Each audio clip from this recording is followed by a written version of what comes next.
Oh, yeah, about midday, around lunchtime, Central Standard Time, where I live here in Alabama.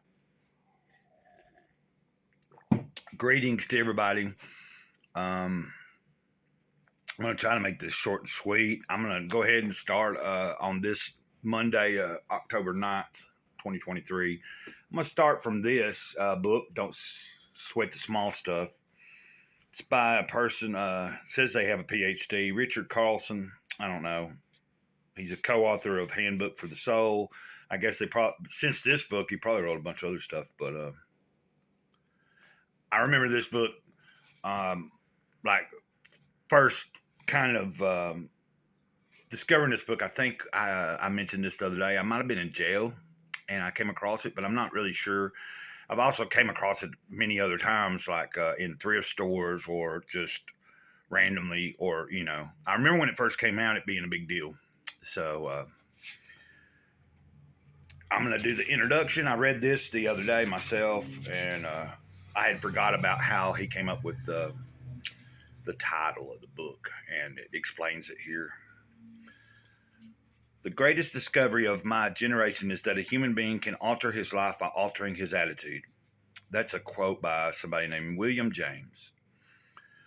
Whenever we're dealing with bad news, a difficult person, or a disappointment of some kind, most of us get into certain habits, ways of reacting to life, particularly adversity, that don't serve us very well. We overact, blow things out of proportion, hold on too tightly, and focus on the negative aspects of life. When we are immobilized by little things, when we are irritated, annoyed, and easily bothered, our overreactions not only make us frustrated, but actually get in the way of getting what we want. We lose sight of the bigger picture, focus on the negative, and annoy other people who might otherwise help us. In short, we live our lives as if they were one great big emergency. We often rush around looking busy trying to solve problems, but in reality, we're often compounding them.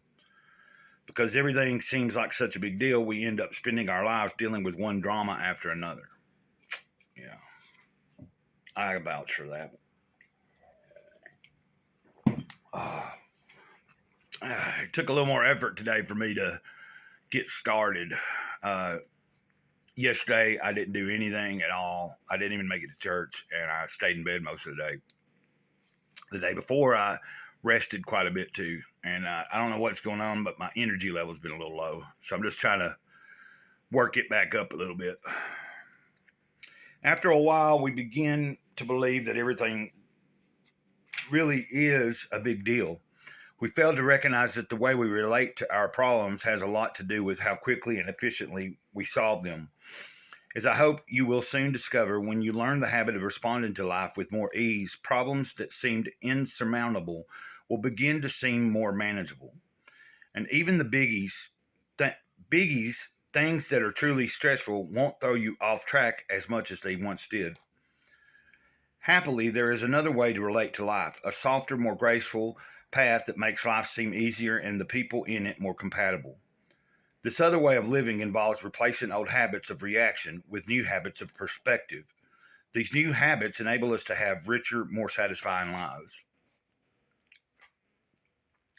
I'd like to share a personal story that touched my heart and reinforced an important lesson, a story that demonstrates the essential message of this book. As you will see, the events of this story planted the seed for the title of the book you are about to read. About a year ago, a foreign publisher contacted me and requested that I attempt to get an endorsement from best-selling author Dr. Wayne Dyer for a foreign edition of my book, You Can Feel Good Again. I told them that while Dr. Dyer had given me an endorsement for an earlier book, I had no idea whether or not he would consider doing so again. I told them, however, that I would try.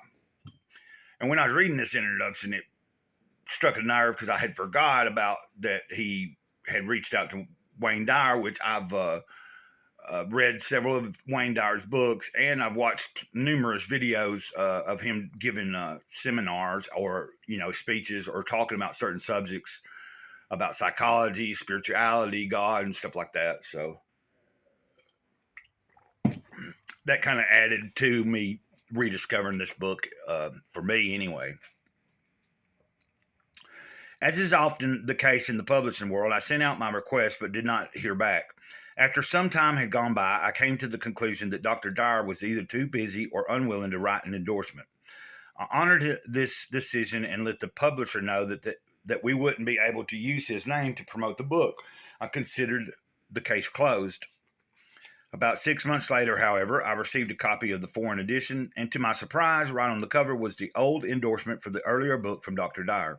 Despite my specific instructions to the contrary, the foreign publisher had used his earlier quote and transferred it to the new book. I was extremely upset and worried about the implication as well as the possible consequences.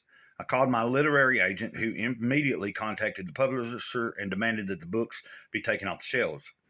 In the meantime, I decided to write Dr. Dyer an apology explaining the situation and all that was being done to rectify the problem. After a few weeks of wondering about what his response might be, I received a letter in the mail that said the following: Richard, there are 2 rules for living in harmony. Number 1, don't sweat the small stuff. And number 2, it's all small stuff. Let the quote stand. Love, Wayne. That was it. No lectures, no threats, no hard feelings, and no confrontation. Despite the obvious unethical use of his very famous name, he responded with grace and humility, no feathers ruffled.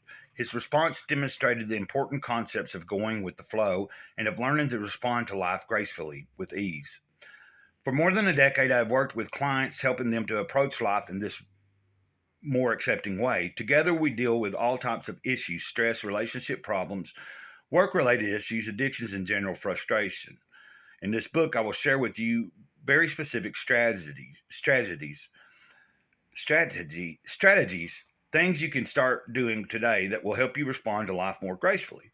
The strategies you are going to read about are the ones that have proven themselves to be the most successful by clients and readers of mine over the years. They also represent the way I like to approach my own life, the path of least resistance. Each strategy is simple yet powerful and will act as a navigational guide to point you in the direction of greater perspective and more relaxed living. You'll find that many of the strategies will apply not only to isolated events, but to many of life's most difficult challenges. When you don't sweat the small stuff, your life won't be perfect, but you will learn to accept what life has to offer with far less resistance.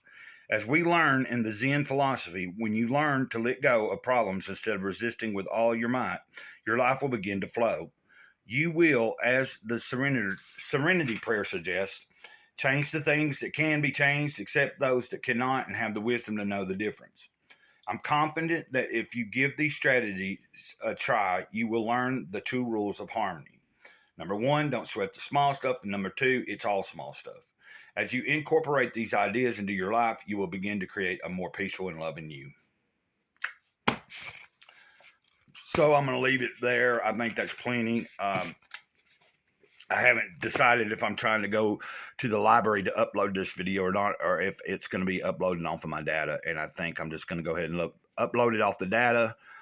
The data is going to go down and be slow anyway eventually, and I'll have to go to the library for most days to try to get stuff up quick. Go figure. Couldn't ever get the plan changed back down to try to get some of the money retroed back to my card, so I just paid out extra money for this stupid phone that I didn't need to.